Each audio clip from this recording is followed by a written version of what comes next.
जब वो 11 साल की थी पिता का साया सर से उठ गया। जब वो 16 साल की हुई माँ का भी साथ छूट गया, लेकिन वो हारी नहीं। ये कहानी है भगवान बिरसा की धरती खूंटी की रहने वाली रूपम सोनाली की। आज कह दे तू होके मगन, आज कह दे तू होके मगन, जिगरा है तुझमें छूने को हर ऊंची गगन।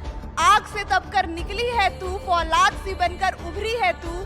युगों युगों तक याद रहे लिख डाल तू ऐसी कहानी, किसी आंधी से भी ना डरे बन जा तू ऐसी नारी, बन जा तू ऐसी नारी। झारखंड में हेमंत सरकार के 1 साल पूरे होने पर रांची के मोराबादी मैदान में नौकरियों का मेला लगा। रांची के मोराबादी मैदान में करीब 10,000 से भी ज्यादा अभ्यर्थी हाथों में ज्वाइनिंग लेटर लेकर मौजूद थे। लेकिन जैसे ही रूपम सोनाली मंच पर पहुंची और माइक पर उन्होंने अपनी कहानी सुनानी शुरू की, मंच से लेकर पूरे मैदान में सन्नाटा पसर गया। दरअसल रूपम सोनाली की कहानी कुछ ऐसी थी। रूपम सोनाली अपनी कहानी सुना रही थी। मुख्यमंत्री हेमंत सोरेन के हाथों कुछ देर पहले ही उन्होंने ज्वाइनिंग लेटर लिया था, लेकिन मुख्यमंत्री को भी पता नहीं था रूपम सोनाली की संघर्ष की कहानी क्या है। 11 साल की उम्र में पिता का साया सर से उठ गया। 16 साल की उम्र में जब वो पहुंची तो माँ का देहांत ब्लड कैंसर से हो गया। बावजूद इसके वो टूटी नहीं। रूपम सोनाली को अपने ऊपर भरोसा था। भले ही आज माता और पिता साथ में ना हो, लेकिन रूपम ने अपने माता पिता के सपनों को साकार किया। सभी को जोहार।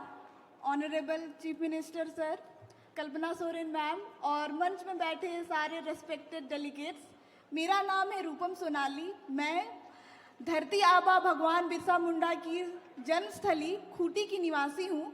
मेरा चयन 11वीं से 13वीं जेपीएससी में वित्त सेवा में हुआ है और मुझे ये अवसर मिला कि मैं झारखंड की one of the youngest civil servant बन पाई हूँ 22 साल की उम्र में। तो ये मेरे लिए बहुत ही गौरव का बात है।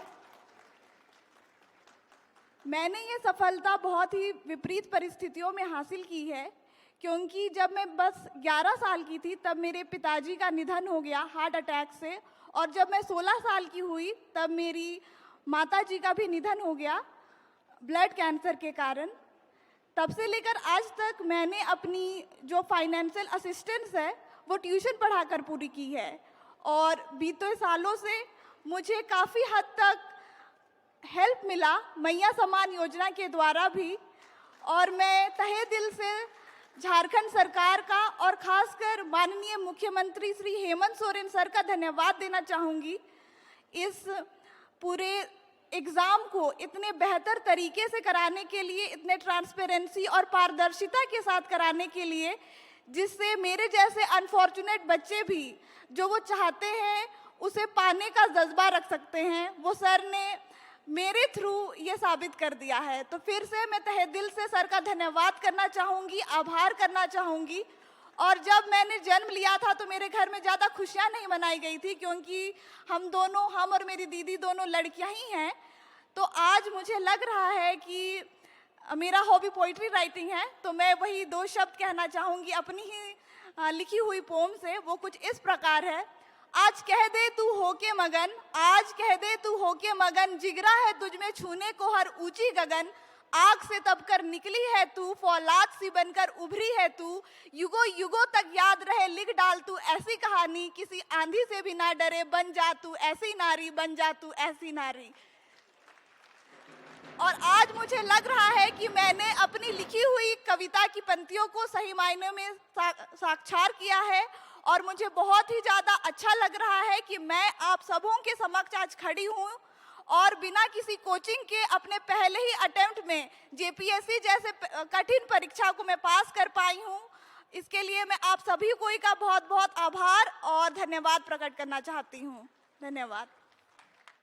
मैं सुन रहा था, थोड़ा बताइए हमारे दर्शकों को, ताकि इंस्पिरेशन मिले। जो बच्चियां ये समझती है कि छूट जाता है या रास्ते में रुक जाती हैं, उनके लिए आप अपने संघर्ष के बारे में थोड़ा सा बताइए। मेरा नाम रूपम सोनाली है। 11वीं से 13वीं जेपीएससी में मेरा चयन हुआ है और मैं खूंटी जिला से हूँ। मैंने बहुत सारी कठिनाइयों को देखा है अपने जीवन में, और मैं यही कहना चाहूँगी कि सभी लोग हार कभी ना माने, कभी ना कभी आपको सफलता जरूर हासिल होगी। आपने बताया था कि आपके पिता का देहांत हो गया, फिर माता जी का देहांत हो गया, आप टूटी नहीं? आपको कभी लगा नहीं कि अब कैसे इस जर्नी को पूरा करेंगे? सर, टूटना मेरे लिए ऑप्शन ही नहीं था, क्योंकि अगर हम नहीं करेंगे खुद के लिए तो मेरे लिए कोई करने के लिए था ही नहीं, इसीलिए मेरे ऑप्शन ही नहीं था टूटने का। अच्छा, तो ये जो अभी आपके हाथ में नियुक्ति पत्र है, रोजगार की बात होती है, लोग बहुत कहते भी हैं कि सरकार जो है रोजगार नहीं देती है, या आपको, आप ये बताइए कि ये जो पल है और इसमें इस सरकार की कितना योगदान मानती हैं और इसको कैसे देखती हैं? जी सर, मैं झारखंड सरकार का, माननीय मुख्यमंत्री सर का तहे दिल से धन्यवाद करना चाहूँगी, आभार करना चाहूँगी कि उन्होंने इतने ट्रांसपेरेंसी के साथ एग्ज़ाम को कराया, जिससे कि मेरे जैसे अनफॉर्चुनेट बच्चे भी जो वो चाहते हैं अपने जीवन में सफलता को प्राप्त करना, वो कर पाए हैं। तो मैं बहुत धन्यवाद करना चाहूँगी।